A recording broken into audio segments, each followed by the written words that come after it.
Good morning, everyone, and welcome in today's webinar. Thank you for joining us. It's a real pleasure to have you with us. And my name is Michael Leroux, and I'm representing Rennes School of Business. I'm also in charge and advisory of the DBA program at Rennes School of Business at the Executive Education. And today we are hosting one of our DBA Artificial Intelligence Rendezvous session where we showcase cutting-edge research from our doctoral participants. Today's session is a part of a series designed to explore how artificial intelligence is transforming organization, industries, and decision-making. And in today's presentation, we will focus on developing an effectiveness model for artificial intelligence ethics-based auditing delivered by Dr. Ahmad, Mohammed, Shafi, and also by our Director of the Executive Education, Evgeny Lukin. But just before we begin, I would like to take a few minutes to introduce our school and School of Business and also our DBA program. So Rennes School of Business is among the top 1% of business schools worldwide with triple accreditations, which reflects the quality of our teaching and research. We are driven by a strong vision on frame thinking, meaning the ability to see further and think differently. With more than 5,000 students, 80 countries, 40 nationalities, and approximately around 22,000 of alumni. We have several campuses, even in Paris, obviously in Rennes, and in Shanghai. Many of partner university that we have, and approximately 100 of professors, with majority of them are from the international part. Our mission is to create truly on-frame leading experience that drive both individual and organization transformation, that bring this vision to life. We structure our approach with 3 key dimensions: our frame experience, frame education, and frame community. Now let me introduce our DBA in Data Science and Artificial Intelligence. It's a unique professional and doctorate in artificial intelligence program. It is designed for senior executives, entrepreneurs, and data leaders. It's a 3-year program delivered fully in English, online, allowing participants to combine work and research. During this program, we have global residencies in Paris, Rennes, also in Dubai. We have more than 10 nationalities every time represented among the DBA participants. And also, this program is unique as its strong balance between technical, but also um, technical profiles and non-technical profiles. We also have a nice, highly international cohort, as I said, and this DBA is designed to accelerate careers and position participants as leaders in artificial intelligence. Our participants work on highly relevant and impactful topics. Here on this slide, we can have some example of research topics of our participants. For example, in artificial intelligence ethics and in auditing, digital transformation, sustainability and artificial intelligence, or artificial intelligence in customer support and operation. Some of companies of our participants on alumni are coming from Wells Fargo, for example, Cisco, Amazon, Google, some big companies of this world. Now, let me introduce also Evgeny Lukin, who will take the lead on this webinar. Thank you, Evgeny. Thank you so much, Mikael, for the introduction. Thank you a lot, and welcome everyone to the second AI Rendezvous. So before we introduce Ahmad into the conversation, I wanted to quickly share with you some of the findings of a study that we have done in France among 13,000 employees, partnering with Choose My Company. And the objective of this study was to understand, and this is really related to the topic that we're going to discuss today, is to understand to what extent transparency and ethical AI approach in organizations um, correlate with engagement rates in the organizations. So I will share a quick presentation with you. In the meantime, please start sharing your thoughts, ideas, questions in the chat. So we're here to have an interactive session, and you can fully participate into it. So as I told you, we have run this survey several months ago, and the first finding is that 7 out of 10 employees already use AI at work. So this is not a surprise. It's been a technology which adoption rates are extremely high. I think now maybe it's even higher. And the great thing is that most of of the employees in companies have a positive outlook on this technology. They see it as a positive thing for their jobs. They understand the value of AI for their companies. But there is one but there is at the same time they feel not sufficiently supported. 63% of respondents say they're not sufficiently supported when it comes to generative AI. And support here, you can understand it quite largely. Support as a communication, as trainings, as resources. And this dimension is key, and many companies are struggling with it. But what we have seen is that between the leading companies, those who were rated as most transparent, most engaged, most putting most effort into accompany their employees, and lagging companies, there is a gap and in terms of engagement. Those who work for companies having a structured approach to AI feel more motivated and engaged, 11 points more. They also would recommend their company to others. But most importantly, they understand how decisions are made. And when they understand decisions, they feel more confident in their jobs. They feel more confident into the future. They trust more their leadership. They also feel they have resources to achieve their goals and do their work, and they feel they have opportunities to learn and develop skills. So the bottom line here is that structural approach, transparency into how decisions are made, transparency in the approach to AI transformation is key to increase engagement level in the organizations. So this is quite related to what we're going to discuss with Ahmad, and I will welcome Ahmad right away on the scene. Hello, Ahmad. Hello, Evgeny. Hi, everyone. I'm glad to be here. We are glad to have you too.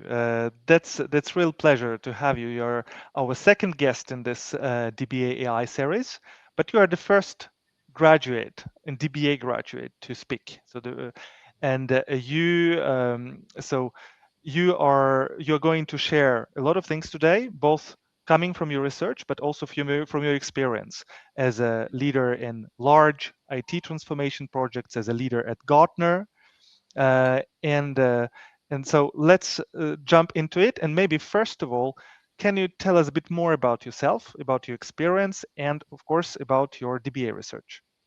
Yeah, sure. So it's really meaningful to be back in the conversation with Rennes School of Business because this is where my journey, my research journey, really all began. So a brief word on the two hats, Evgeny, that you mentioned.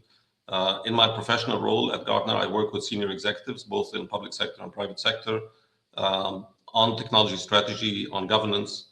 So that kind of vantage point has made the questions in my study sharper and more urgent. But I want to say that today I'm going to be speaking mostly from my personal and my research capacity. So, as a doctoral researcher, the views that I will present are fundamentally mine, and where they're not, I'm going to highlight this. So, maybe just briefly, and I think I'm going to talk a bit more on my research, but briefly, the gap that my profession as well as my interest in research has highlighted is the kind of links to the point that you made earlier on the presentation. This is about how organizations make decisions and not just what they decide, and how that actually fundamentally shapes the trust and the engagement that you will get from the people affected. And so when decisions are being made by AI systems, unless certain measures are taken, you could have a situation where trust can erode, and actually the results could be, more fragile culture or trust, rather than better and more robust outcomes.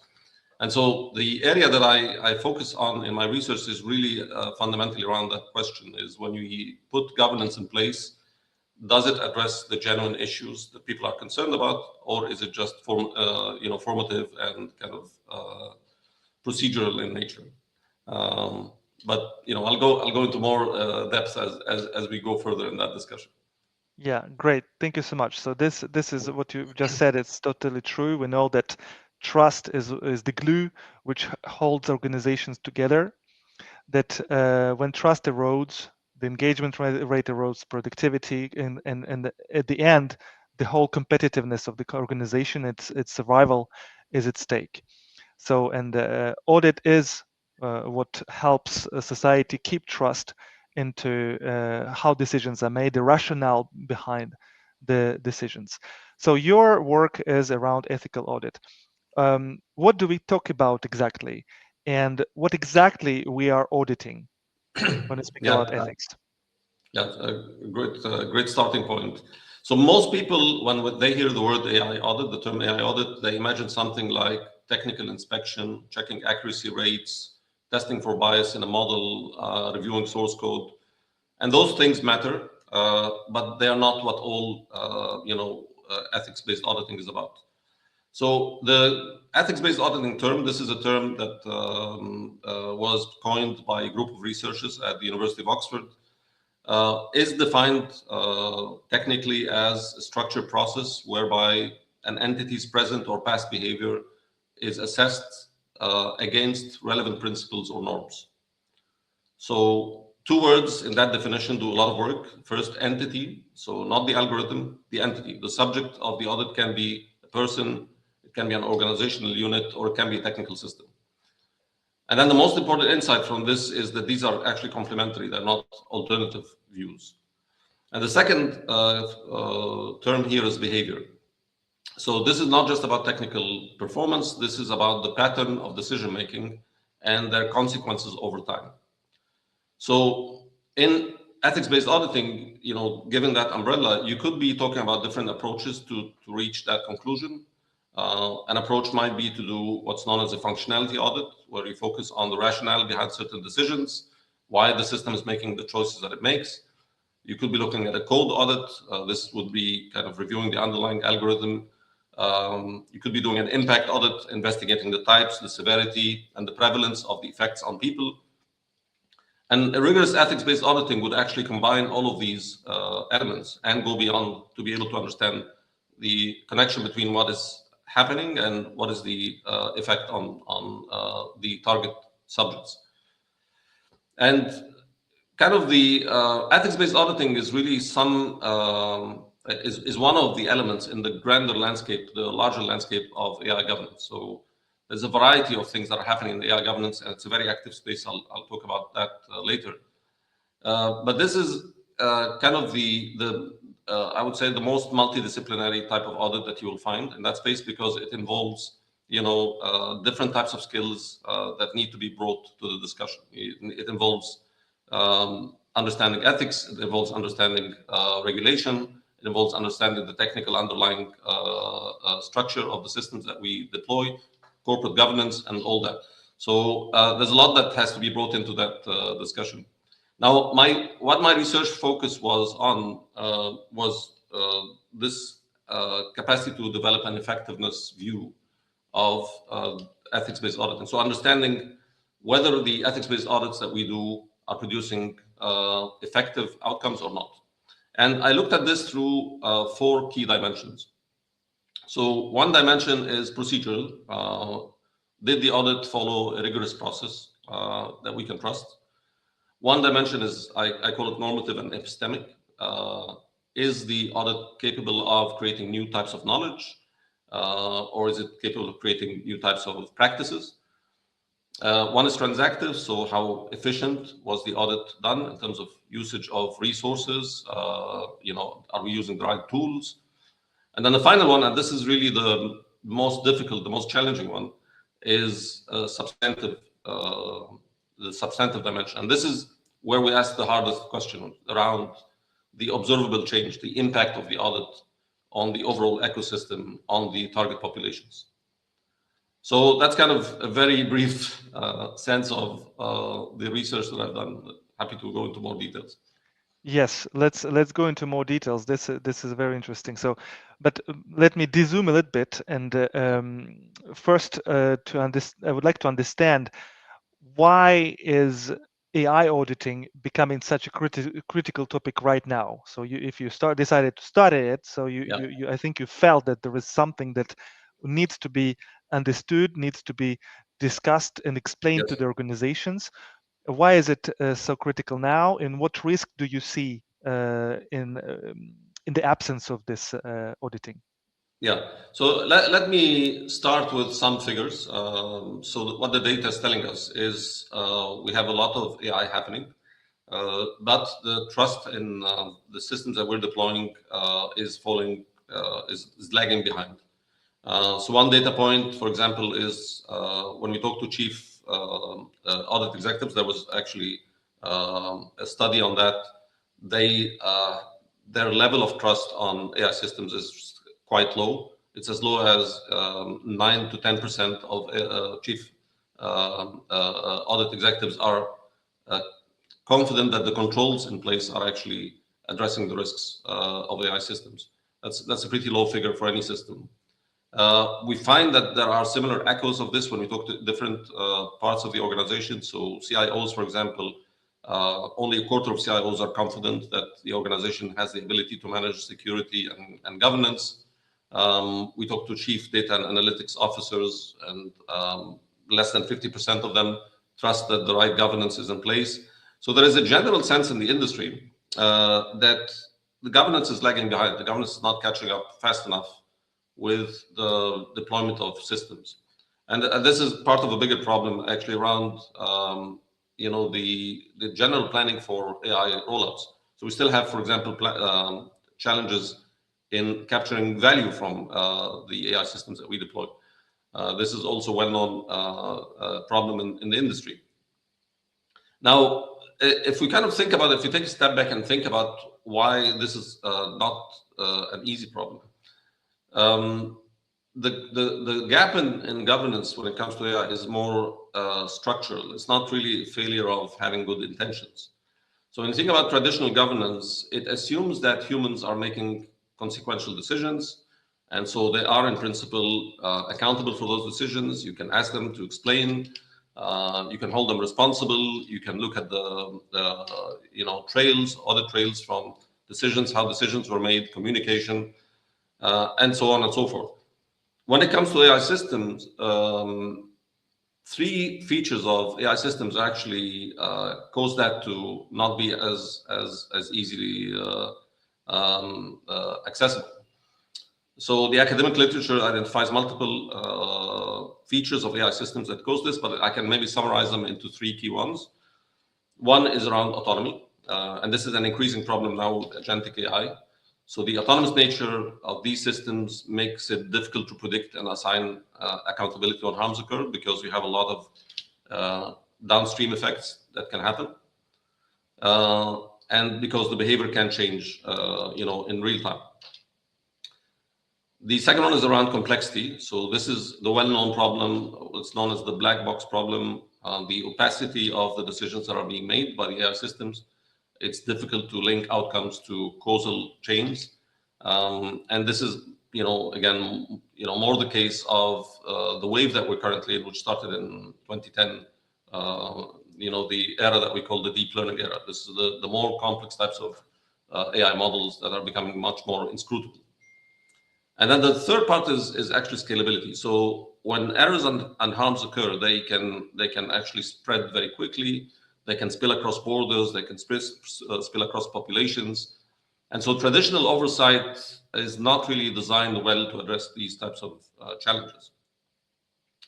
And if we kind of also apply this to what is the practice currently, there was a research that was done by MIT, very, very highly cited mid last year, which pointed to the fact that a high percentage of AI that's being deployed in organizations is what is known as shadow AI. That is AI that is not under the purview of any governance, and this is linked to the fact that because we are still kind of learning how to govern AI, a lot of the measures that are taken sometimes are not mature enough, and they're perceived as an obstacle rather than a helpful tool. And so what happens as a result is you have a lot of this shadow AI, with people in the organization using AI without using proper the proper measures, the proper governance, without providing oversight or visibility. So you end up with this kind of continual leakage of governance that is happening within organizations. So if I want to kind of look at this is holistically the kind of the landscape. And then if you add one last variable on top of it, which is what's happening with regulations, this brings the urgency to the fore. So with regulations, you're in Europe, the EU AI Act is coming into force. There is actually a very large number of regulations that are actually being developed right now, that are coming out in different parts of the world. It does create a fragmented landscape, especially for multinational companies. There's a lot of regulation that is actually coming out that is going to cover different types of risks and different aspects of AI. And so having a proactive approach towards governance, towards ethics-based deployment of AI is a good way to be in the right place when that regulation comes and before it actually starts causing, creating compliance issues.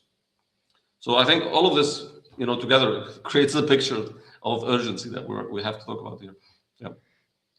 So very great answer. Thank you so much. Very structured. So let me try to reframe or resume what you've just said. So what I understand is that in organizations today, at the leadership level, the governance level, there is a low trust into AI, into how this, maybe also low understanding of how to deal with this technology.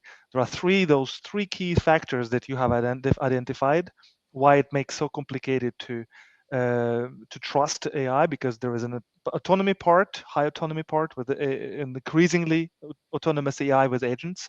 The opacity, the black box, kind of, we don't know how they get into the decisions that they make, and then the capacity to spread, to scale. Yeah. Right. Exactly. And then at the same time, we have an organization, this shadow AI, as you call it. So basically, employees using it in a multiple ways without being really streamlined, or there is no kind of directives maybe which would help to centralize the usage. So maybe, you know, when we speak about shadow AI, does it mean as well that I can use some external AI to put data, internal Exactly. data, into the external AI, and basically there is a leakage Yeah. of data, right? This is what you Exactly, mean. 100%.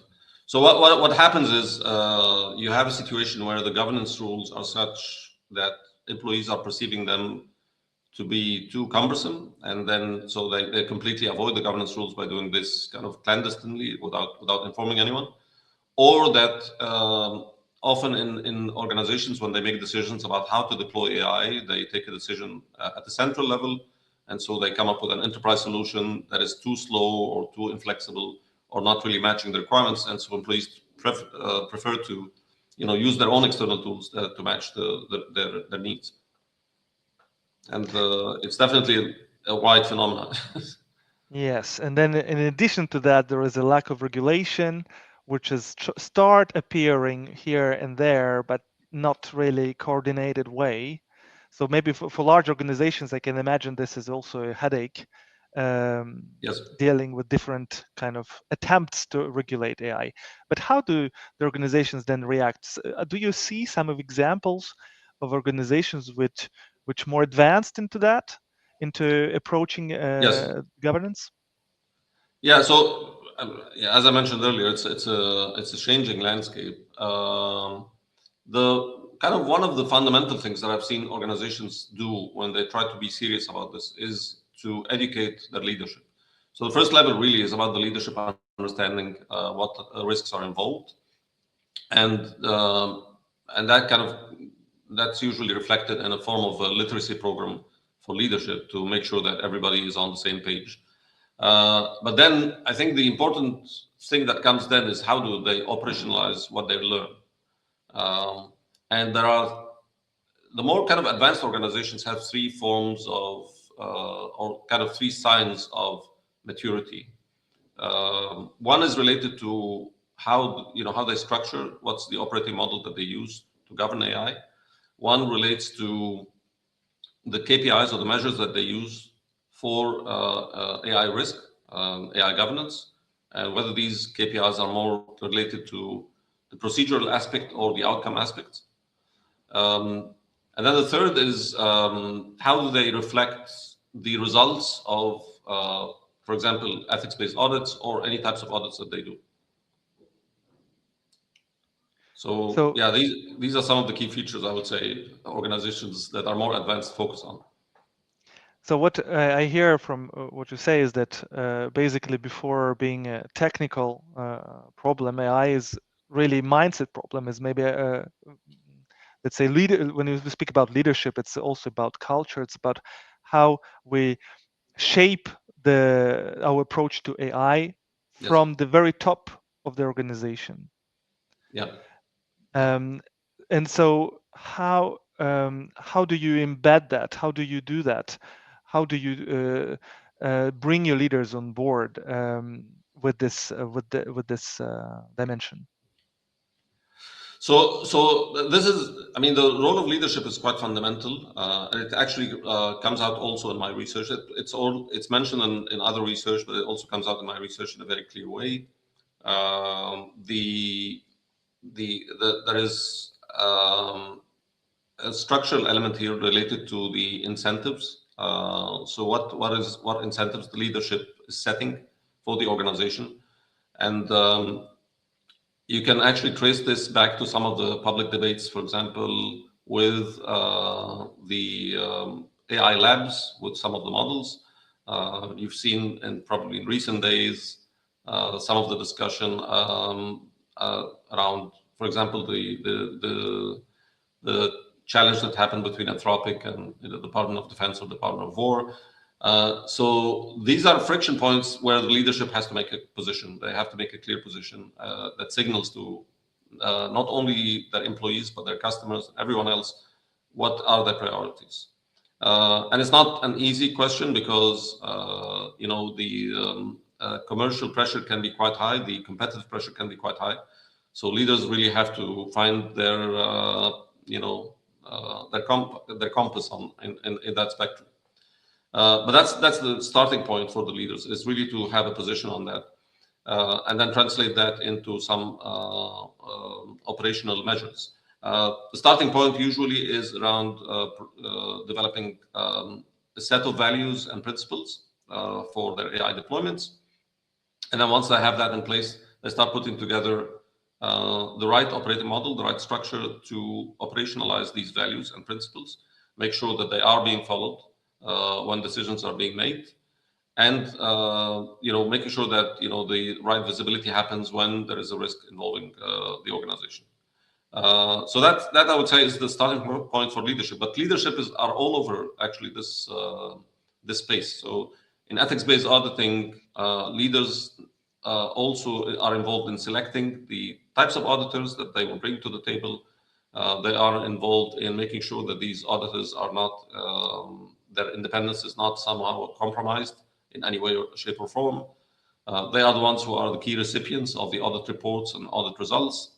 They are the ones who decide what to do with the audit reports and audit results. So if a risk is identified, what do we do with that risk? And they are the ones who will take those learnings and reflect them in kind of normative directions on how to drive decisions in the future.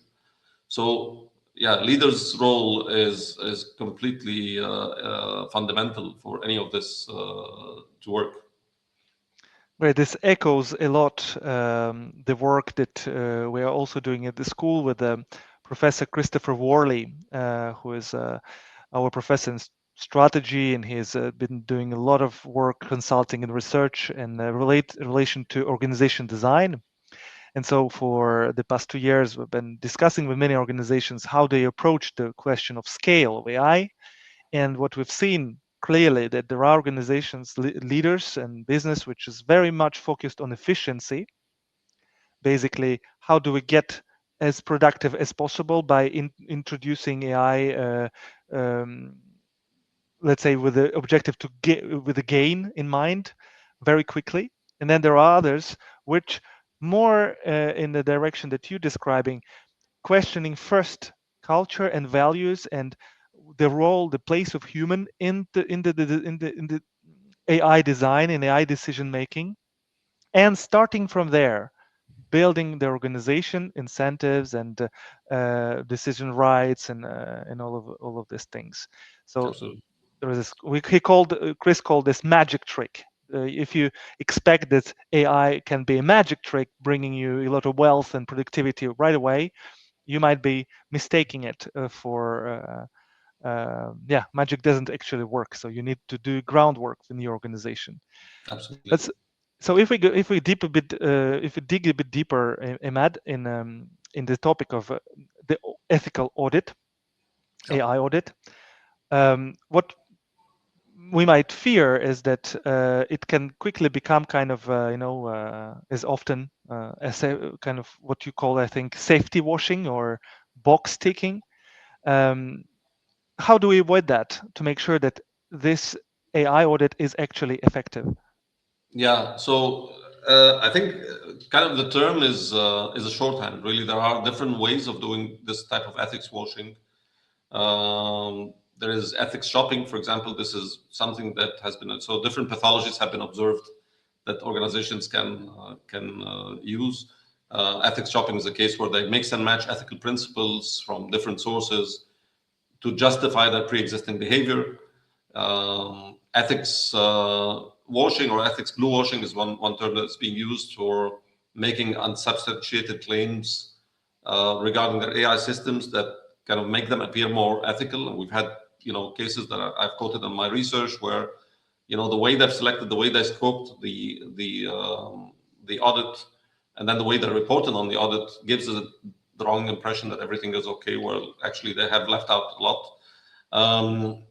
It's ethics lobbying. So this is exploiting the language of ethics to delay or avoid necessary regulation and legislation. There's been a lot of talk about regulatory capture. This is, large organizations trying to influence how regulations are being made.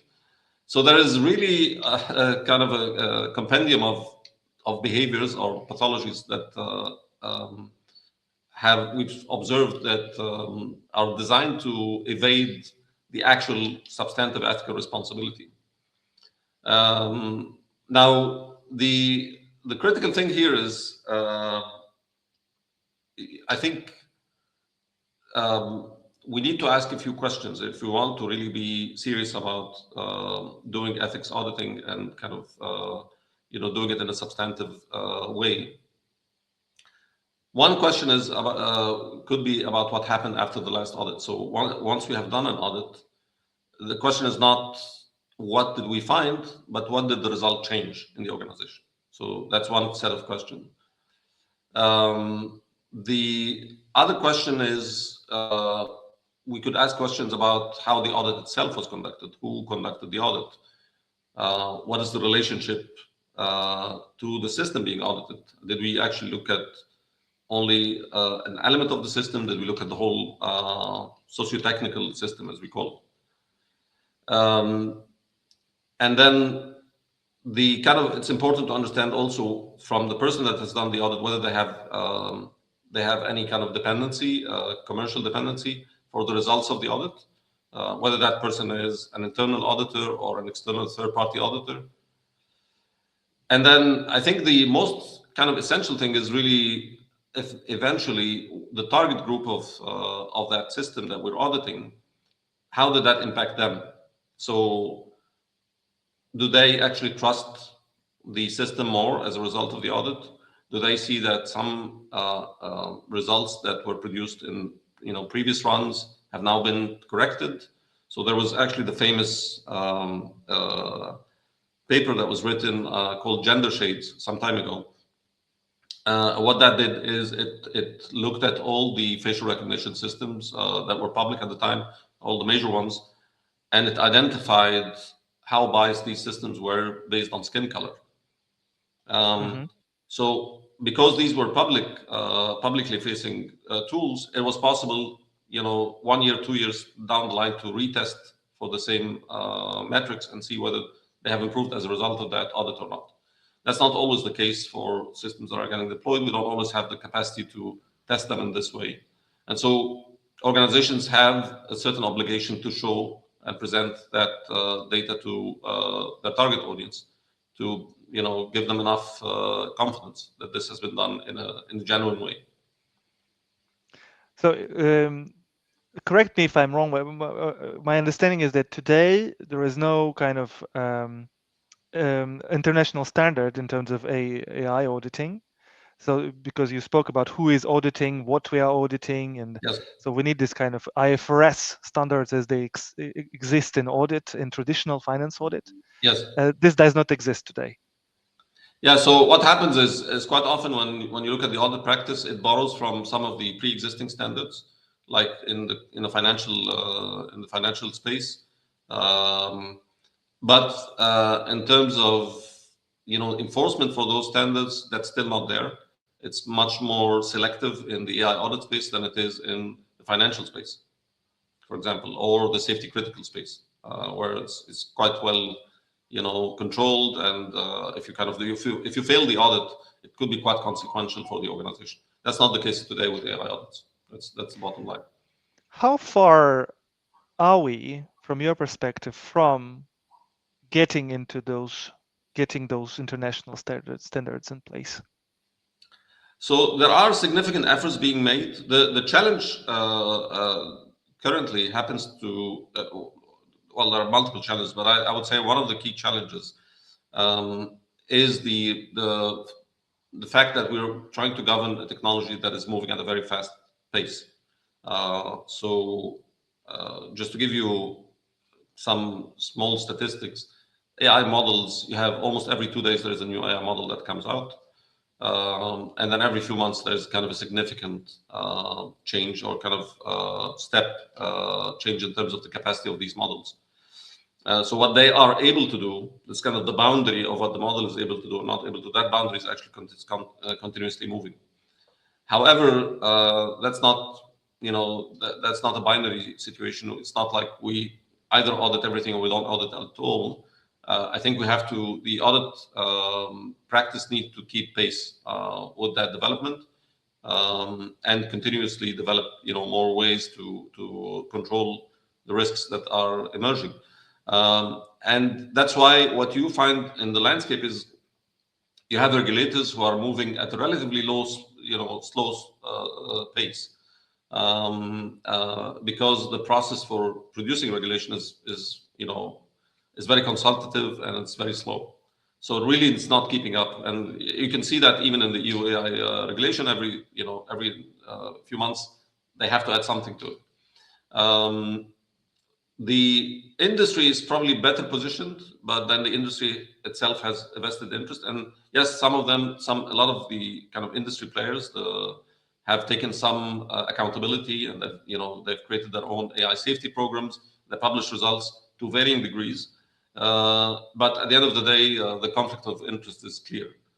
And so the third kind of track that is ongoing, which I think is one of the more promising tracks, is what the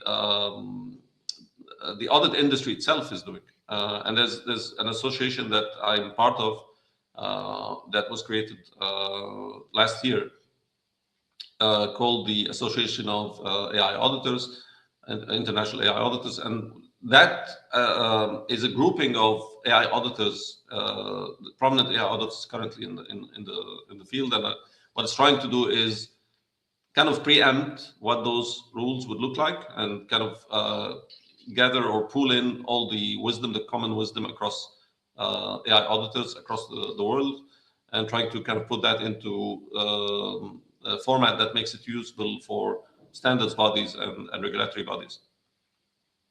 Wow, so there is this new international association of AI auditors with people coming from, like yourself, from different parts of the world, and you're trying to discuss what are those standards could be and how we could achieve them.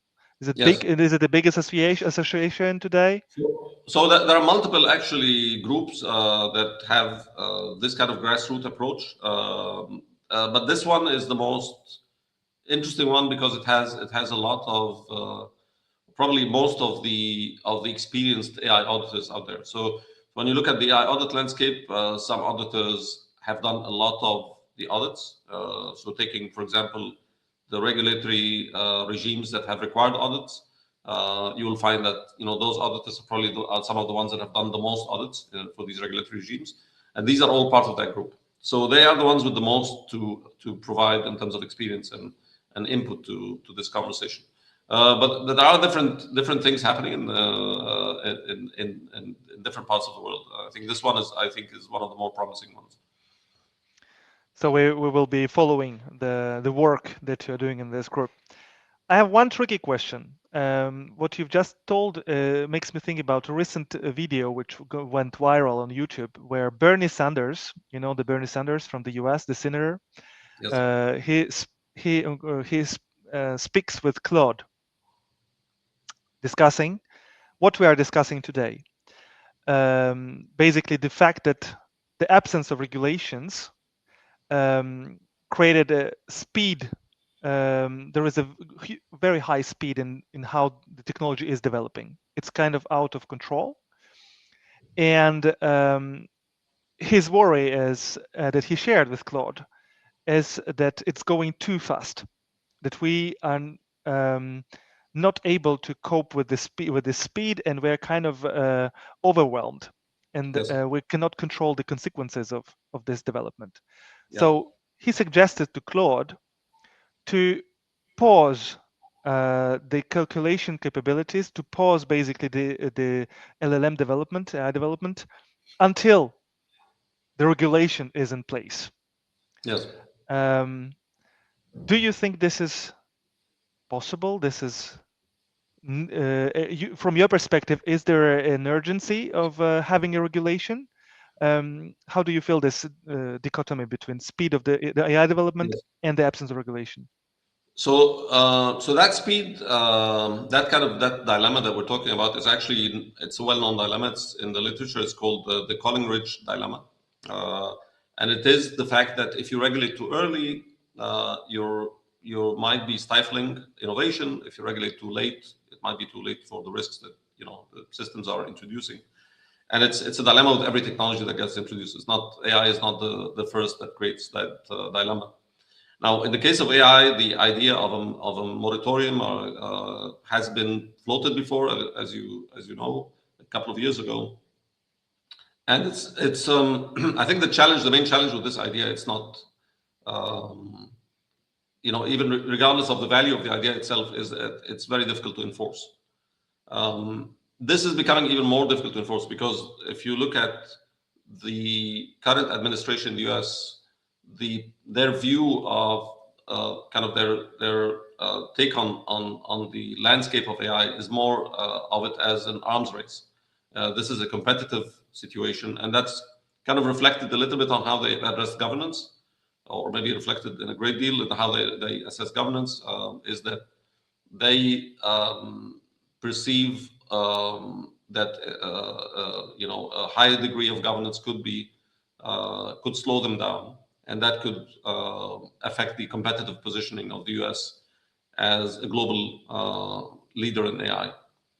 And you can see that this, for example, was reflected on how the Biden executive order was repealed. They have pulled out from the safety the safety report that was the yearly safety report that's being published that is headed by Joshua Bengio, a very kind of key figure in the AI space. So they've taken measures that already reflect that position, that governance, they don't want governance in a significant way. They want a kind of lightweight type of governance. And so you don't have today with this, being the landscape, you don't have the ground for having an aligned position across geographies. Europe has a different view than the US, and China has a different view. And so to kind of arrive at the position where you're able to control or govern how you progress across the board globally, um, and have that as a single kind of position for everyone, I think is becoming more and more challenging in the current scenario. So kind of my answer to that goes back to what I discussed earlier. Is I think it puts the onus on those who are developing the systems, those that are using the system, and of course the audit industry itself to kind of rise up to the challenge and try and preempt this. The regulation is going to take a while to get there, and harmonized regulation is going to take even further time. So I think that puts the onus more on the industry. So if I understand correctly, what you're saying is that we are quite far away from international regulation on AI audit, and that the best thing that we can do is that each corporation, each organization, each individual takes its own responsibility to make sure that AI is ethical. Yeah, I think each organization takes responsibility. There is an opportunity to coordinate across organizations. So this can be done at an industry level, for example. So industry standards, organizations maybe can play a role there. And then there's kind of the professional audit space. But there are other players as well. I mean, investigative reporters, for example, play a very important role in that. Public awareness is very important. So public advocacy is very important to kind of bring these, bring pressure on these risks. So there is a lot of work to be done, absent, very clear regulation and harmonized regulation. That's kind of the point I would say. If I circle this back to the study that we have done among 13,000 employees from different organizations, and the role that transparency plays in engagement of people,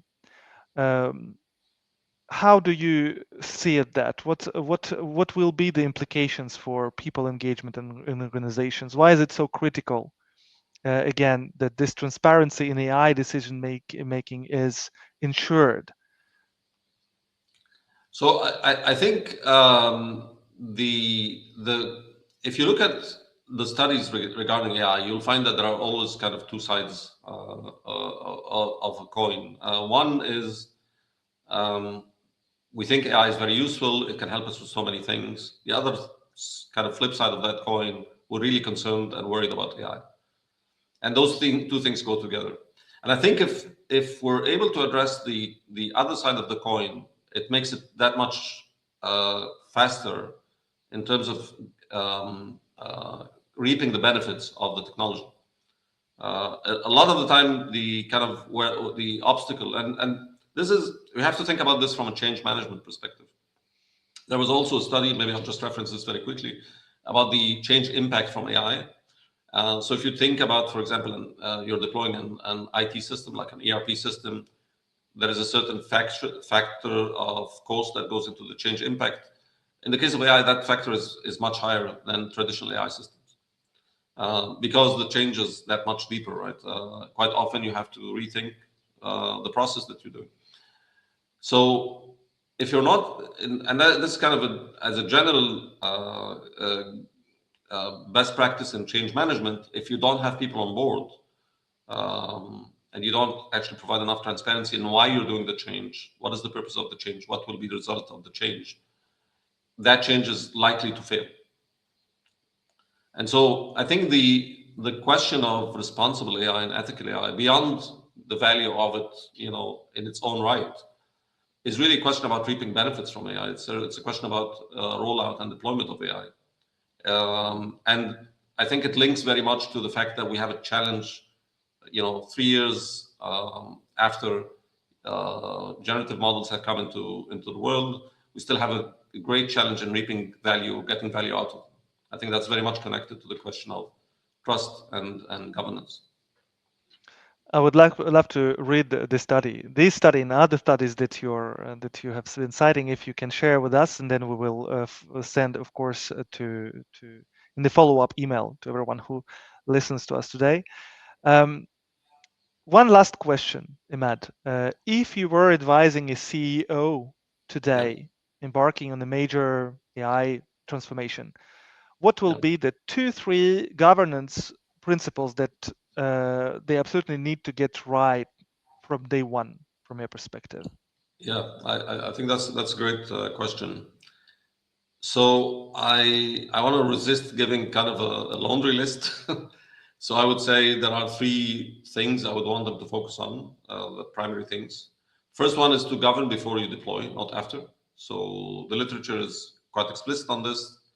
You have to have alignment between the system and the values that you design the systems taking into account.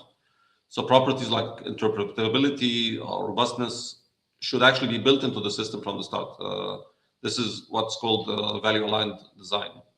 The process of ethics-based auditing runs in parallel with the software development lifecycle. This is not an afterthought.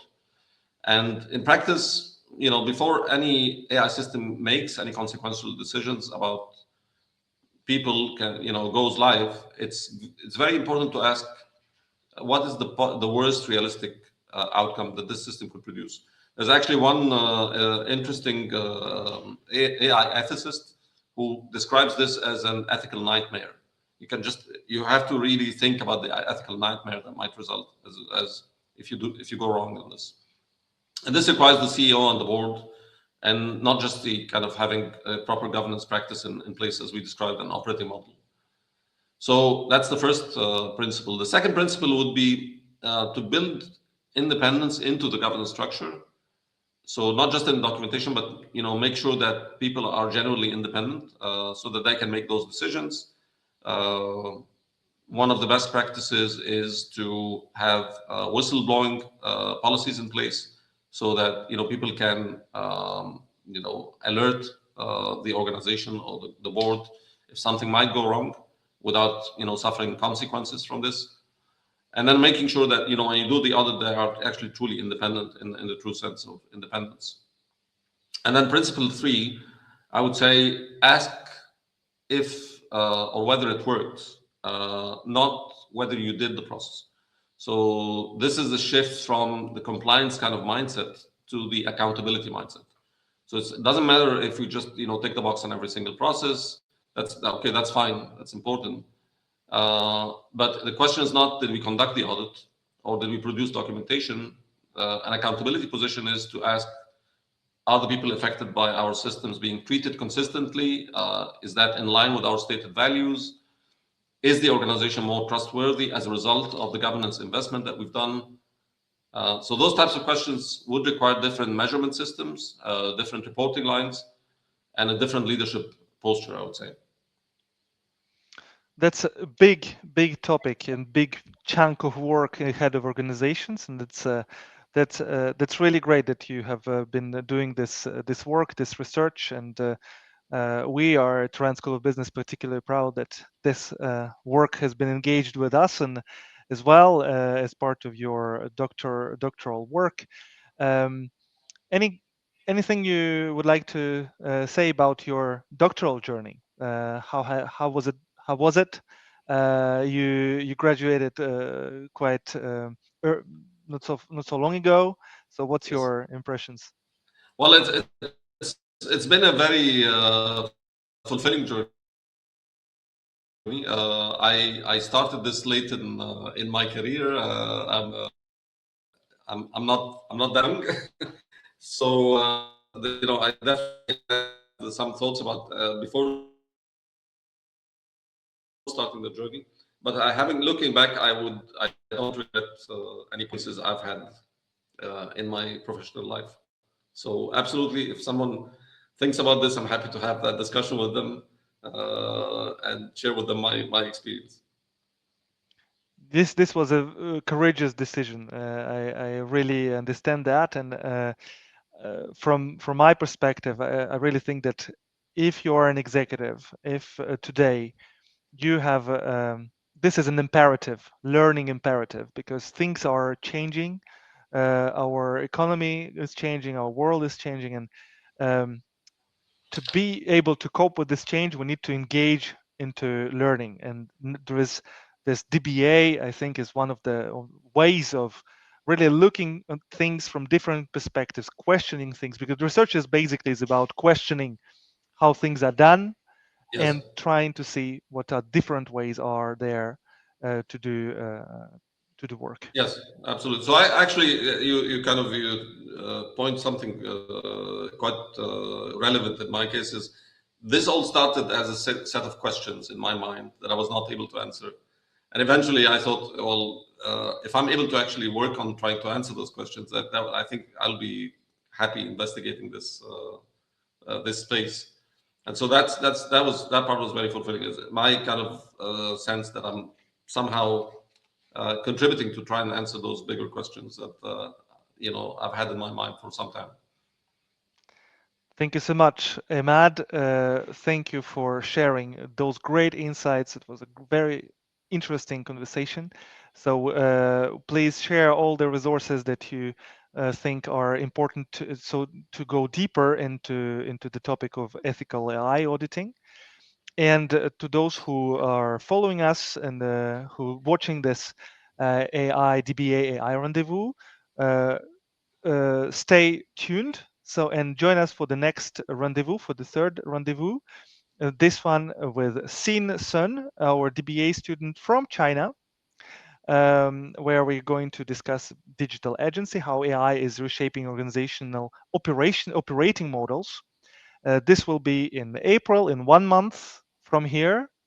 And as you can see, we have other discussions lined up after that with Damien Purphy from the US and with Naveen from India. So we are very lucky at Rennes School of Business having professionals, leaders from all over the world engaging in research on AI with us. And what we are trying to do is simply bring it into to you in a digestible way.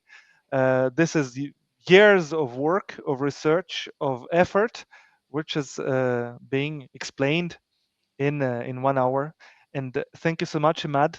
It was really, really great having you. Thank you. All the best with the rest of the sessions. Look forward to it. Thank you all. Goodbye. Thank you all. Goodbye.